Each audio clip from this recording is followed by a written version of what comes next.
Vous êtes sur RTL. RTL Matin. Yves Calvi jusqu'à 9h30. Bonjour Laurent Gérard. Bonjour Yves. Bonjour Mademoiselle Jeanne. Bonjour Monsieur Calvi. Le festival Lumière a lieu à Lyon, mais c'est Lambert Wilson qui a failli être nommé maître de cérémonie. Revivons les essais de Lambert Wilson à la Halle Tony Garnier.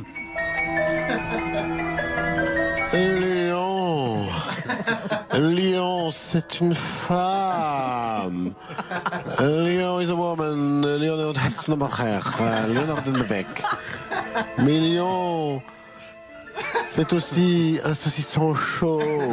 Lyon is a hot dog. Lyon, un gros saucisse. Leonard couscous merguez.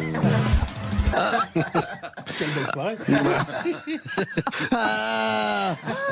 Bonjour Patrick Bruel. Putain, ça va pas, non? Ils sont qu'il y a devenus fous à Lyon, quoi. Mais qu'est-ce qui vous met dans cet état, Patrick? Mais enfin, t'es aveugle, sourde, muette ou quoi? T'as pas vu la liste des invités au Festival Lumière à Lyon? Ah, je commence à comprendre. Il y a plein d'invités prestigieux et vous n'y êtes pas. À force de bouffer du saucisson d'oreille de porc et des couilles de dindon en quenelle, ils sont devenus complètement dingues. Les gonnes, ils font un festival de cinoche et ils oublient de m'inviter. C'est vrai qu'il y a du beau monde, ça c'est vrai. C'est vraiment dégueulasse de m'avoir oublié. Et puis, en plus, ce festival s'appelle le Festival Lumière. Oui, et alors? Putain, ça me donne envie de pousser un cri. Oui. Ah, voilà, ça y est, c'est fait. J'en suis une de lumière, moi. Je brille dans la nuit, je suis un phare, je m'en fous, puisque c'est comme ça, j'irai au Festival Noroto de Goussainville. Google vient de publier la liste des 10 questions les plus posées sur Internet. Et surprise, la question la plus posée est comment faire un nœud de cravate. Je crois que c'est de ma faute. Tiens, bonjour François Hollande. Comment ça, c'est de votre faute? Pendant 5 ans, j'ai essayé d'avoir la solution pour que mon nœud ne soit pas de travers. C'est pas faux. C'est vous tout seul qui avez placé cette question en tête des questions les plus posées sur Internet? Non, j'avais avec moi une équipe gouvernementale mobilisée 24 heures sur 24 et 7 jours sur 7. Et résultat? Résultat, tout est allé de travers, même le nœud. Parmi les questions les plus posées sur Internet également, comment tomber enceinte? Tomber enceinte, comment ça marche? Ah, bonjour Michel Chevalet. Pour répondre à cette question, je vais vous amener une maquette. Excusez-moi Michel, mais je ne vois pas une maquette, je vois de la nourriture. C'est pareil, prenez cette saucisse qui, lorsqu'elle est bien chauffée, durcit à la vue de cette moule. Oui, bon, je crois qu'on a compris. La procréation, comment ça marche? Pour vous l'expliquer, j'ai ici un tube de mayonnaise. Non, c'est bon. Merci Michel, ça suffit. La 7e question, la plus posée sur Internet, est comment faire les Je pancakes? suis tellement content. Céline Dion, cette question vous concerne? Comme tu le sais, dans ma belle province, on adore les pancakes, là. Oui. Et depuis quelques mois, je gourdine du pancake matin, midi et soir. C'est affreux. Mais pour qui préparez-vous tous ces pancakes? C'est pour mon pépé. Ah! C'est bon. Mon jeune danseur vigoureux, mon pépé Munoz. Et Pépé est friand de pancakes. Ah, c'est que ça mange un grand gruyère comme ça. T'as donc pas vu la bête? Taillé si, comme j'ai un vu. bûcheron. Ah oui, et il se bravo. dépense avec ça à faire ses cabrioles sur scène.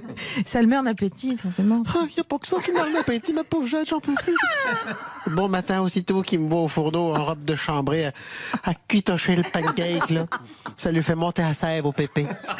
Et il devient collant comme du sirop d'érable. Oui. Ah, on peut plus, là, ça continue. C'est pour la recette du pancake que je vais demander à Google. C'est la recette du bromure. Enfin, 10e question, la plus posée sur Internet. Comment perdre du ventre? Je crois que c'est encore de ma faute. Ah c'est encore vous, François C'est Hollande? pas tout à fait moi, c'est ma Juju. Elle aime pas trop mon petit bidon. Ils vont en mignon, mon bidon. Les propos sur les chômeurs qui profiteraient des allocations chômage pour partir 2 ans en vacances font encore polémique. Voyons ce qu'en pensent nos amis, les Deschiens. «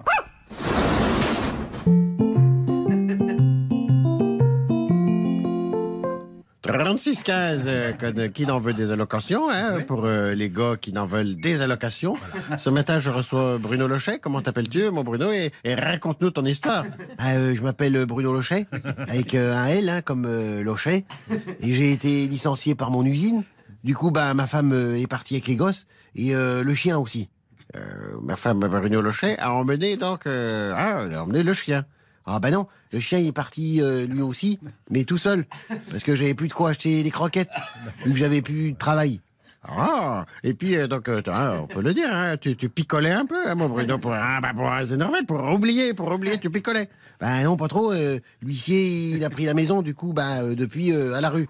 Voilà. Et comment mon Bruno Lochet s'est retrouvé en vacances à se prélasser hein, sur une plage des Bahamas grâce à ses allocations au chômage. Hein. Ah ben non, là, je suis plutôt sur un carton. Dis donc, tu es un fainéant, mon Bruno, tu es un fainéant. Même si le président Emmanuel Macron, il le dit, tu es un gars qui n'est fainéant. Ben non, moi j'aimerais bien retrouver un travail. Voilà. C'est bien ça, mon Bruno. Tu veux retrouver un travail pour produire, hein, comme il dit le président de la République. Surtout pour que ma femme et mes gosses y reviennent, et Kiki, mon chien aussi. Je lance donc un appel. 3615, un travail et Kiki pour le fainéant Bruno Lochet. Et on chante tous ensemble. Qu'as-tu mis dans ton panier? Un travail, un travail. Qu'as-tu mis dans ton panier? Un travail pour Bruno Lochet, ce feignant. Wow! Bah alors. Deux chercheurs du CNRS de Montpellier viennent de démontrer que la Covid-19 se déplace différemment dans l'air en fonction des mots que l'on prononce. Vous le saviez, monsieur Kiki? Non. Par exemple, les mots qui contiennent les sons F, P, K ou T envoient beaucoup plus de gouttelettes dans l'air. Nous recevons un grand ami des acteurs. Bonjour, Dominique Besnéard. Bonjour à tous. On l'a échappé belle avec l'étude des chercheurs du CNRS. C'est pas facile à dire. Oui. Imaginez que ce soit les qui soit dangereux pour la transmission des saloperies. On n'aurait pas pu s'exprimer sur scène ou au cinéma. Hein. Ça m'arrangeait pas, moi, en tant que coach qui prend 10%. Oui, vous allez revoir certains dialogues de films pour tenir compte de ces consonnes à éviter. Nous, en France, on s'en fout des consonnes dangereuses. Les acteurs se contentent de dire merde et les actrices font la moue. Mais c'est pour les films américains que ça va pas être facile. Hein.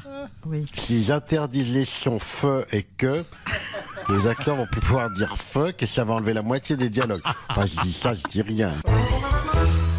Bonjour Fanny Ardant, oh là là, ça fait longtemps. Ah, mais oui, bonjour à toi, Jade, et aussi à toi, Yves. Yves Robert, Yves Boisset, Yves Calvi, forcément.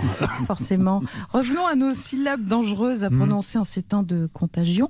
Vous prenez des précautions particulières avec les que, les te, les peu, Fanny Ardant? Mais non, parce que tu sais, dans mon métier, il faut savoir se mettre en danger. Par exemple, s'il le faut, je peux dire une phrase, que avec des paix. Que des paix? Oui. Oui. Mais oui, écoute. Oui. Patraque pose une pêche. C'est du Marguerite Duras, forcément. Oui, c'est impressionnant, Fanny. Oui, mais oui, il faut tout oser, tu sais. Tu devrais essayer de te mettre en danger avec des syllabes contagieuses. Tiens, essaye de dire Toto, Titi, il était temps d'une petite totonne têtue. Écoutez, une autre fois. Oui. Merci, Fanny Ardant. Et c'est tout. Et surtout, travaille ton alphabet. A, B, C, D, N, O, P, Q, R, S, T, U, V, W. Le secret, c'est d'ouvrir la bouche en grand pour bien prononcer. Tout cela a été parfaitement... Ça sera fait. Mais oui, ça sera fait avec grand plaisir. Et en plus...